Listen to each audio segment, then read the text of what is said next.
tere! Minu nimi on Olga ja see video on täielikult loodud tehisintellekti abil.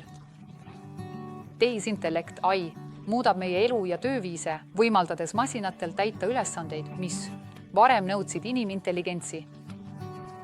Alates õppimisest ja arutlemisest kuni enese korrigeerimiseni AI nihutab piire, eriti masinõppes, kus see õpib andmetest ilma otsese programmeerimiseta.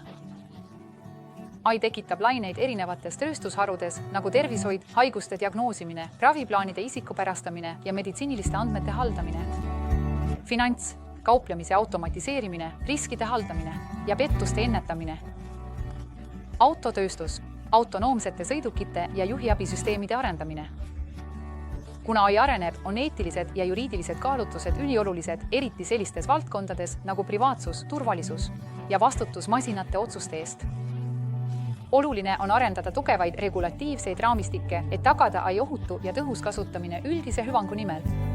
Võtke ühendust Roodi AI meeskonnaga, et leida lihtne lahendus, mis võiks integreerida AI teie igapäevastesse äritegevustesse